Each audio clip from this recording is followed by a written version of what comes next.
Queridos niños, queridas niñas y público en general, nos hemos reunido hoy aquí para aprender algo nuevo. Ya sabéis cuál es nuestro lema: algo nuevo aprenderéis a poco que escuchéis, aunque solo sea perder el tiempo con la dignidad con la que yo lo pierdo.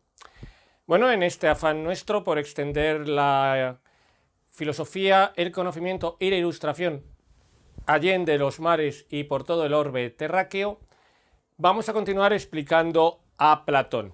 En vídeos anteriores, siempre según los apuntes que aparecen en la lechuza de Minerva, hemos explicado el mundo de las ideas y el mundo material, los dos primeros párrafos. Hemos explicado el mundo de las ideas, su jerarquía y la importancia fundamental de la idea de bien. Hemos explicado también todo el conocimiento platónico y ahora vamos a explicar la antropología y la moral platónica, que van a ser el motivo de este vídeo. Así pues, vamos a empezar explicando la antropología, es decir, la idea que tiene Platón del ser humano, y va a haber una palabra clave que va a ser dualismo.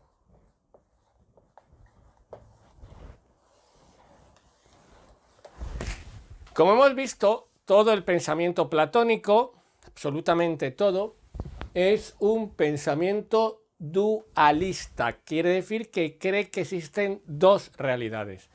En metafísica, mundo de las ideas, mundo material.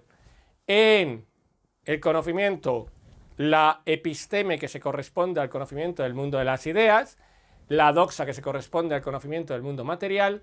Y en el ser humano va a haber un dualismo. ¿Que va a ser un dualismo de qué? Ya lo sabemos por el anterior vídeo de alma y cuerpo. El ser humano se va a componer de dos realidades, el alma y el cuerpo. ¿Cómo son esas realidades? ¿Cómo van a estar estas realidades? ¿Cuáles van a ser sus características? Bueno, pues sus características van a ser, por un lado, el cuerpo, como lógicamente cabe ya presumirlo, va a ser material, por lo tanto, corruptible, y siendo material y corruptible, va a ser, por supuesto, mortal. Es decir, el cuerpo se va a corresponder con las características del mundo sensible. Sin embargo, el alma va a ser justo lo contrario. No va a ser algo material, sino espiritual. Va a ser incorruptible y por lo tanto inmortal. Y se va a corresponder, por lo tanto, como ya sabemos por el vídeo anterior, preexistencia del alma racional en el mundo de las ideas, al mundo de las ideas. Y además este alma, ya lo sabemos, va a ser el qué, va a ser el principio, la clave de todo el conocimiento racional. Va a ser lo que nos permita precisamente conocer este mundo de las ideas. Así pues, tenemos un alma y un cuerpo. Tenemos el qué, un ser humano compuesto de un cuerpo. Bueno, este ser humano es un poco así raro, parece un extraterrestre, perdón, de un cuerpo y de un alma. Y teniendo dos,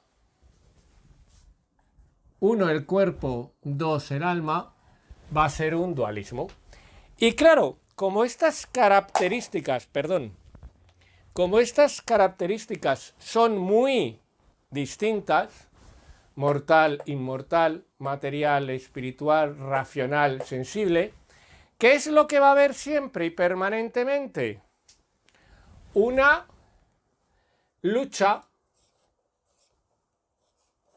entre el cuerpo y el alma, hasta tal punto que Platón va a decir en una frase muy célebre que el cuerpo es una cárcel para el alma. Porque ¿qué es lo que buscará el alma? El alma buscará volver al mundo de las ideas. Y el cuerpo interviene como su prisión que se lo impide. Así pues, ya tenemos la lucha entre el alma y el cuerpo, ya tenemos la esencia del dualismo. Esto va a ser tan importante, el alma y el cuerpo, y la mayor importancia del alma, que es lo auténticamente humano, que va a generar toda una tradición en Occidente por la cual consideramos que lo importante de un ser humano no es su cuerpo, no es su estado físico, no es sus músculos, no son su proporción corpórea, sino que es su belleza interior. Va a ser la idea de que lo que nos importa es el alma y no el cuerpo. Va a ser, en definitiva, aquel bonito lema de esa gran película, por cierto, de Disney, La Bella y la Bestia, de que ¿dónde está la belleza? La belleza está en el interior. Pues ahí pueden ustedes cantarlo mientras yo lo digo. No hay mayor verdad, la belleza está en el interior. Y por eso Gastón no va a enamorar a Bella, sino que le va a enamorar ¿quién? Bestia, porque tiene un alma bella. Y esta es también la idea clave de eso que se va a llamar amor platónico, que no es, como la gente cree normalmente, el amor irrealizable, como que es cuando lo realizaras a la venga, vamos ya. No, sino que es que el amor platónico es el enamoramiento ¿de qué? Del alma. ¿Y el desprecio de qué? Del cuerpo. Es decir, el amor platónico es cuando te enamoras del alma y no mantienes ningún tipo de contacto carnal, obsérvese que bien hablo, sino que todo tu anhelo es la unión de las almas y no la unión de los cuerpos. Así que ya tenemos este dualismo que va a ser fundamental en Occidente entre el alma y el cuerpo. De hecho, todavía hoy en día consideramos que la gente espiritual con mucha vida interior es mejor que la gente superficial con poca vida interior. Ahora, ¿qué dice Platón? Bueno, pues ahora tenemos otro problema. Pero ¿y qué ocurre cuando morimos? Claro, porque esto está muy bien. Ah, sí, vale. Uy, qué bien, mira. Tú estás ahí vivito. Bueno, este señor se ha muerto, ¿eh? Mírale, ahí está. Bueno, ¿qué ocurre cuando morimos? Dice Platón. Pues cuando morimos va a ocurrir algo, claro. Puede ocurrir la transmigración y la purificación. ¿Qué ocurre al morir? Al morir el cuerpo, el alma se libera. Es decir, cuando yo muero, mi cuerpo, que era mi cárcel, se descompone, desaparece la cárcel. Y entonces el alma se libera. Y sale del cuerpo. Claro. Y ahí está. Y ahora hay dos opciones. Opción A, que no haya conocido todavía el mundo de las ideas. Es decir, sigue sin saber de dónde procede. Y por lo tanto, lógicamente, como sigue sin conocer de dónde procede, sigue sin saber dónde está, sigue sin saber qué es lo que tiene que hacer, ¿qué hace? Pues busca otro cuerpo. Es decir, ¿qué hace? Transmigra. Diríamos, se reencarna. Es la transmigración de las almas. El alma transmigra a otro cuerpo. Como hace, por ejemplo, el cangrejo ermitaño. Cuando ya no cabe en la concha que le ha protegido hasta entonces, busca otra. Pues sería el símil con el alma que desconoce lo que es. Pero cabe otra posibilidad, que es que el alma sí sepa que pertenece al mundo de las ideas. Mira la que contenta. Pues, ¿qué es entonces lo que hace? Lógicamente, ya no busca otro cuerpo, porque sabe que ese cuerpo es una cárcel. Sino que, ¿qué es lo que va a buscar? Al haberse purificado, al conocer el mundo de las ideas, al haber tenido ya la episteme, ¿qué es lo que va a hacer? Va a volar, va a viajar, va a ir, va a regresar al mundo de las ideas de donde procede. Así pues, nuestras almas transmigrarán, excepto las almas de los filósofos como yo, que volveremos purificados, ¿a dónde? Al mundo de las ideas. Así que, primer bloque, el dualismo alma-cuerpo. Ahora bien, cabría decir, pero bueno, vamos a ver, Platón, usted es un filósofo, demuéstreme esta cosa del alma. ¿Me está usted partiendo del supuesto de que existe el alma? Y diría Platón, no. Voy a demostrarlo. Vamos a hacer una demostración de la existencia del alma.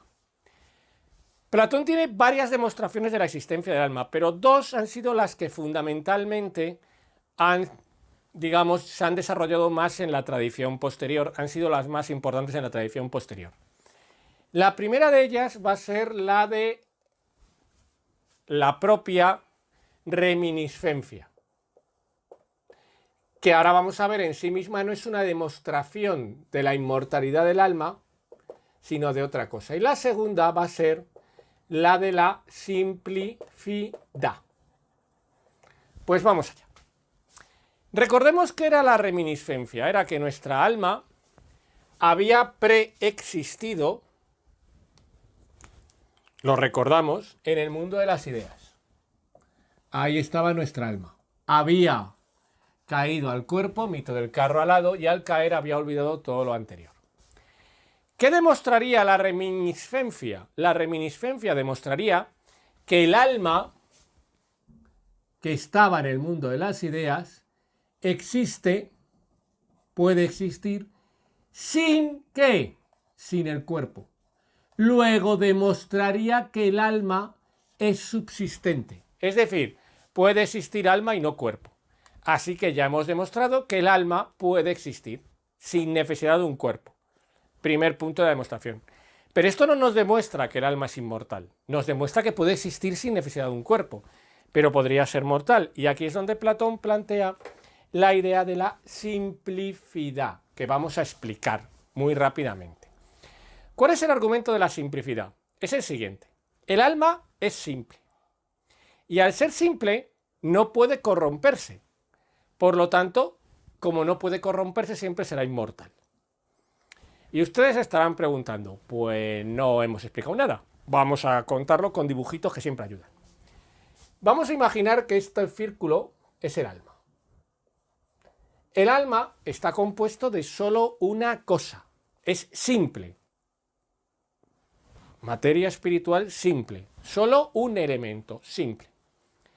Para que algo se corrompa, necesitamos dos elementos. Al menos aquello que corrompe y aquello que es corrompido. Es decir, lo que corrompe y lo corrompido. Si el alma es simple y solo hay un elemento, lógicamente no se podrá corromper y por lo tanto, dice Platón, será inmortal. Así pues, ya tenemos que el alma es inmortal. Por lo tanto, hasta aquí, ¿qué tenemos? Tenemos, uno, que el ser humano se compone del alma y cuerpo, siendo el alma lo superior y el cuerpo una cárcel para ese alma. Dos, que ese alma o transmigra o se ha realizado la purificación, es decir, ha llegado al conocimiento del mundo de las ideas, marcha hacia él. Tres, que hay varias demostraciones de la inmortalidad del alma según Platón, pero las dos fundamentales, las dos que a nosotros nos interesa destacar en este caso concreto, son la reminiscencia, que demostraría que el alma subsiste sin el cuerpo, puede existir sin cuerpo, y dos, la simplicidad, que nos dice que como el alma es simple, no puede por lo tanto corromperse. Así pues, para que algo se corrompa, lógicamente tiene que ser de al menos dos elementos para que se disuelvan, para que se separen entre sí, eso es la corrupción. Y por lo tanto el alma no puede corromperse. Así que ya tenemos la transmigración, la demostración del alma inmortal y el alma y el cuerpo. Pero ¿qué ocurre? Que Platón comprende algo, que va a ser la división de las almas. Esto es muy importante. Hasta ahora nosotros siempre hemos dado por sentado que el alma es el alma racional. Sin embargo, Platón, como todo el mundo antiguo, se da cuenta de un factor muy importante, que es que el alma es aquello que nos da vida. Por eso también se va a llamar ánima. Nos anima, nos convierte en seres vivos. Y entonces Platón dice que el alma va a tener tres partes, o va a haber tres tipos de alma. No se sabe muy bien si Platón defendía que era un alma única con tres partes de distintas cualidades, o eran tres almas distintas. Para nosotros, a este nivel, no vamos a entrar en este debate. Esta división del alma, como hemos dicho, va a ser, vamos a ponerlas y ahora las explicamos. Primera, ya la conocemos, el alma racional, que va a ser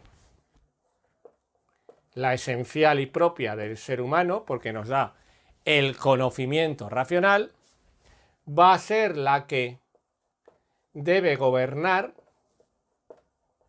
y va a ser inmortal. Segunda,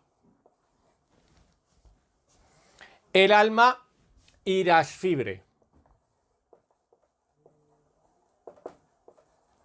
que va a ser aquella que trata de el esfuerzo, la voluntad, el vigor, lo que hoy llamaríamos la capacidad de la voluntad, la fuerza de la voluntad, y que va a ser mortal.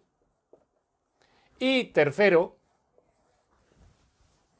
el alma concupiscible,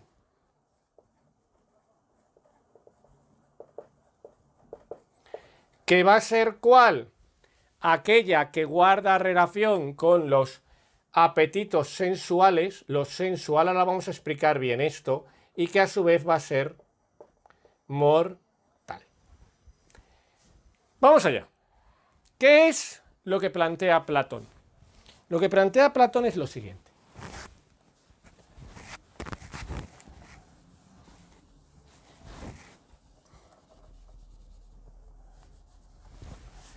Yo voy a tener tres almas o tres partes del alma. Me da igual cómo lo digamos, no vamos a entrar en este problema ahora aquí.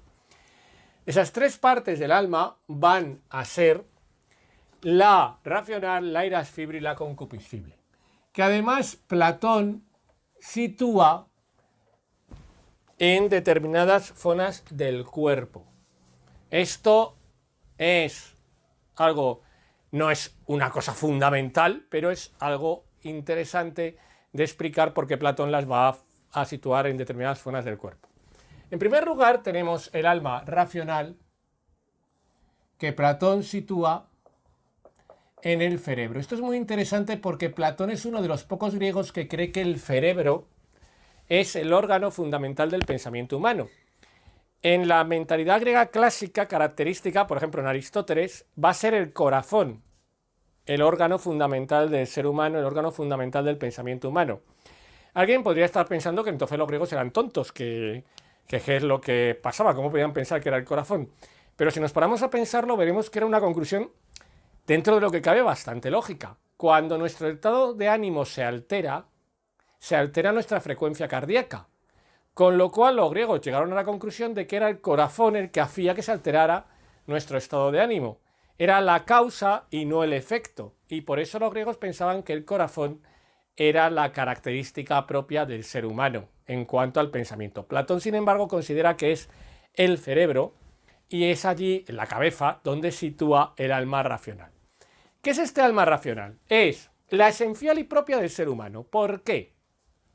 Porque es la que nos hace característicamente humanos. Otro pensamiento que va a trasladarse a toda la tradición posterior. ¿Cómo vamos a definir al ser humano? Como animal, tiene alma, está animado, pero algo más. No le vamos a definir como animal irascible, como animal concupiscible, sino como animal racional. Vamos a decir que es su esencia, ser racional. Lo que nos distingue del resto de los seres, ya lo sabemos. Así que, 1, el alma racional es la esencial. 2, como es la esencial y propia del ser humano, será la que debe gobernar a todas las demás. Es decir, en aquel mito que recordamos del carro alado, donde había un conductor del carro, un auriga, que es quien conduce el carro de 2 caballos en el mundo griego, el auriga.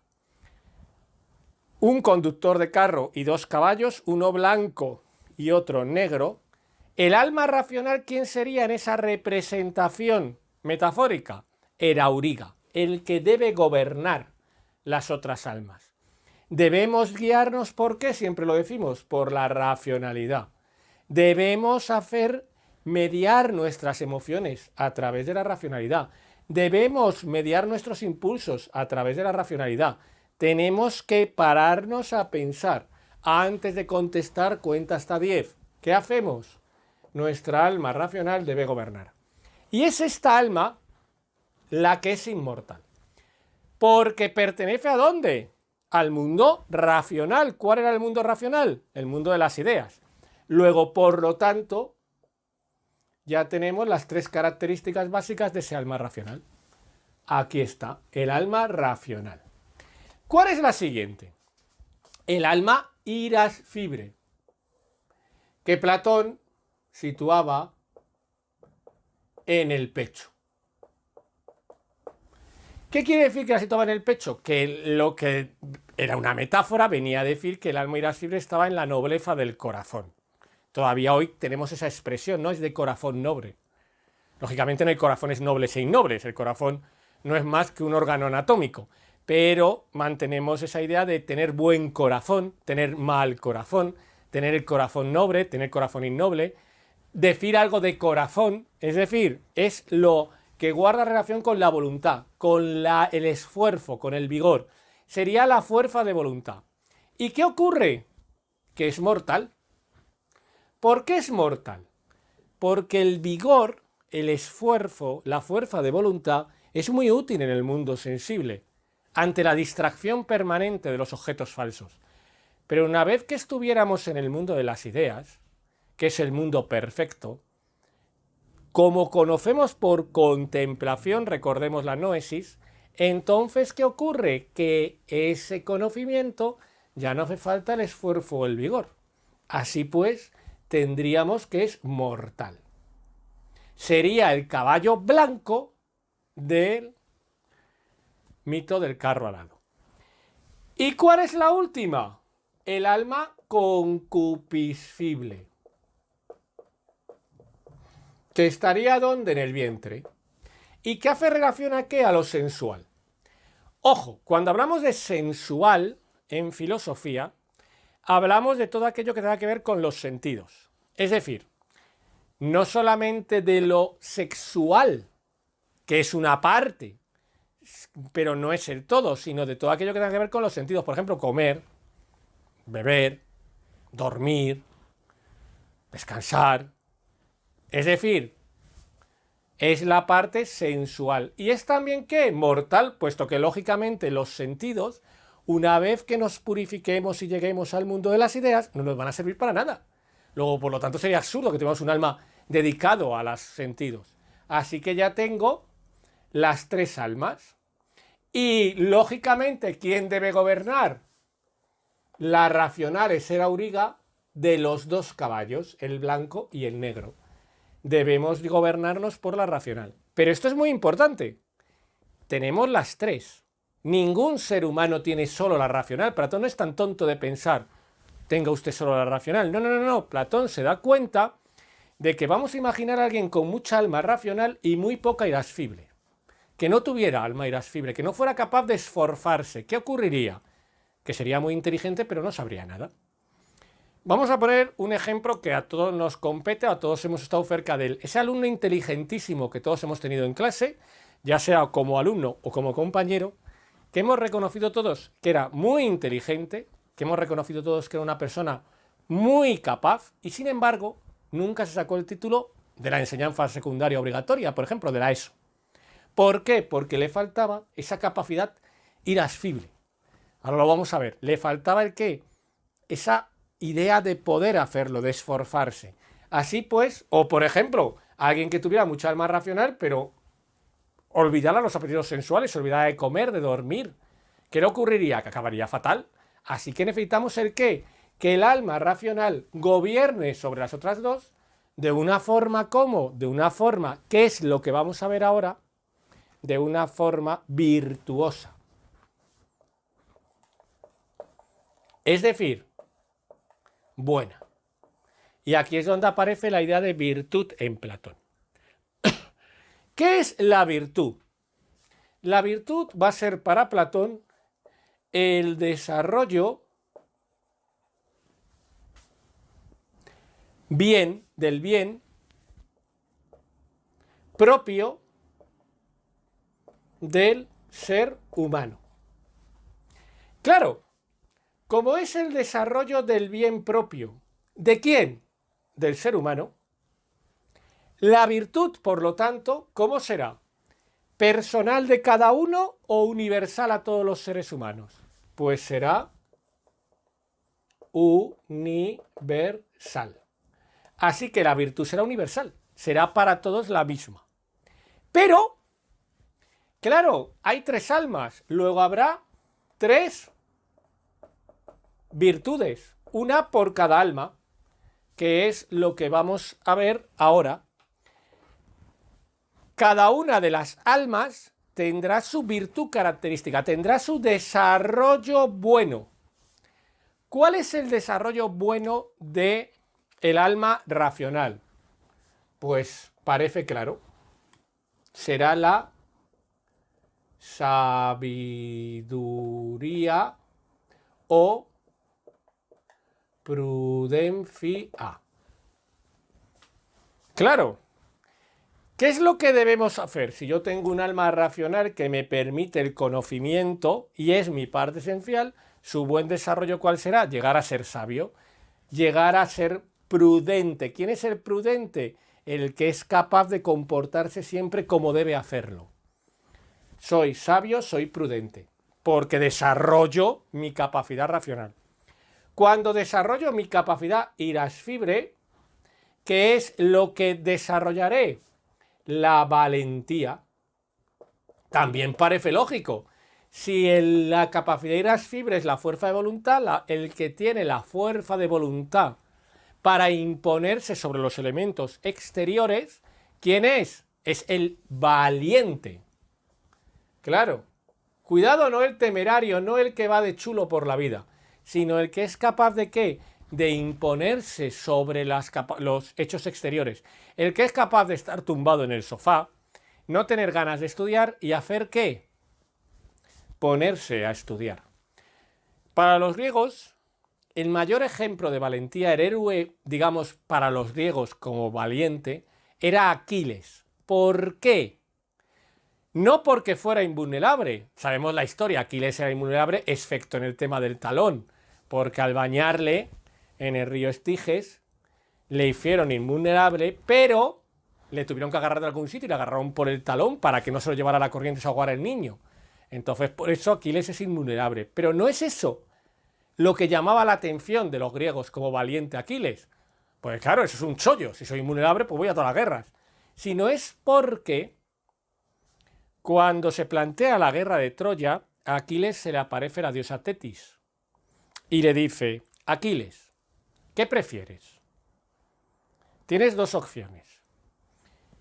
¿Prefieres ir a la guerra de Troya morir joven y ser recordado con gloria para siempre, o prefieres no ir a la guerra de Troya, abstenerte de actuar en la guerra de Troya, ser feliz durante todo un tiempo muy largo, llegar a una vejez placentera y una vida muy feliz, y luego no ser recordado por nadie. Y Aquiles, entonces, ¿qué escoge? La gloria. ¿Qué escoge? El esfuerzo. ¿Qué escoge? La idea del valor, imponerse sobre las condiciones exteriores. Así que la sabiduría, la valentía. ¿Y cuál será la virtud propia de esa característica concupiscible? Pues será la templanza. ¿Por qué templanza? Porque estamos hablando de apetitos sensuales. Cuando el apetito sensual nos puede, utilizamos una expresión en español muy característica que es que alguien está caliente. Se puede referir tanto al impulso sexual como, cuidado, al impulso de estar muy indignado. Se ha puesto caliente con este tema. Mira, le está caliente con este tema. Es decir, es como lo sensual, lo que nos llevan los sentidos, estar caliente. Eso es malo. Pero también sería ¿qué? Ser frío, estar siempre en una posición fría. Mírale qué frío es esa persona. ¿Cuál es entonces la virtud? La virtud es la templanza, que es ¿qué? La capacidad de saber actuar de acuerdo a los apetitos sensuales de una forma tal que los controlemos y al tiempo los disfrutemos. ¿Qué le ocurre al alcohólico? ¿Qué le ocurre a las personas, por ejemplo, que tienen esta serie de problemas de adicciones?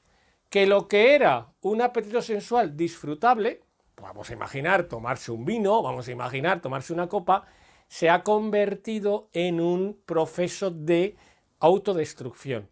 Ya no se disfruta. ¿Por qué? Porque han perdido la templanza, la capacidad de dominar esa capacidad concupiscible. Así que son tres virtudes: sabiduría o prudencia, valentía y templanza. ¿Y qué es lo que hay que hacer? Hay que generarlas hay que llegar a la justicia. Vamos allá. ¿Qué sería la justicia?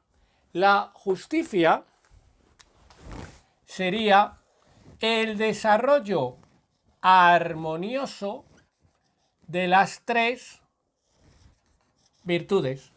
¿Cuándo alguien es justo? Cuando tiene sabiduría, valentía y templanza. Ahí está la justicia. Está el qué. Está la armonía. Está el justo. Cada cosa está en su lugar cuando somos capaces de, a través de la justicia, controlar nuestras distintas virtudes. Así pues, las virtudes del alma deben estar dirigidas por el alma racional, que debe dirigir a las otras dos, para buscar conseguir la justicia y con ella la armonía, una vida armoniosa. Pues como siempre, para acabar, vamos a resumir el tema y vamos a ver qué es lo que nos dice Platón en su antropología y en su parte de moral, en su parte de las virtudes. Primera idea, que hay un dualismo alma-cuerpo donde el alma es superior al cuerpo y el cuerpo es una cárcel para el alma. El alma es la parte esencial del ser humano.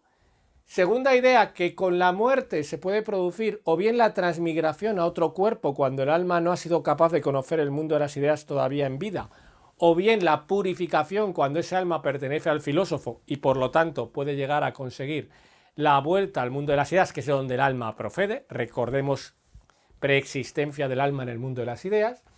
Y por último, la división de ese alma. Hay tres almas según Platón: el alma racional, que es la esencial del ser humano y debe gobernar las otras dos, cuya virtud es la sabiduría, el alma irascible, que es la fuerza de la voluntad y cuya virtud sería la valentía, y el alma concupiscible, que sería los apetitos sensuales, cuya virtud es la templanza. Estas tres virtudes, la sabiduría debe gobernar a las otras dos, mito del carro alado, recordemos, y debe producir la justicia, que es la armonía. Es cuando cada parte cumple la función propia de ella. Pues con esto hemos acabado la parte de antropología y moral de Platón.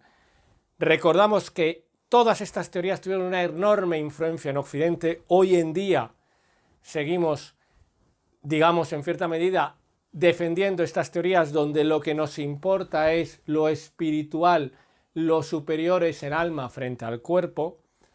Y además está bien que sea así, por cierto, independientemente de que creamos que el alma es una entidad espiritual aparte del cuerpo. Queremos decir, la parte racional es lo fundamental, la sabiduría frente al resto, frente a los apetitos corporales, y esto va a tener una enorme influencia en todo el mundo occidental, hasta tal punto que podemos decir que seguimos siendo en cierta medida platónicos. Pues como siempre, ha sido un placer, y en el próximo vídeo, más.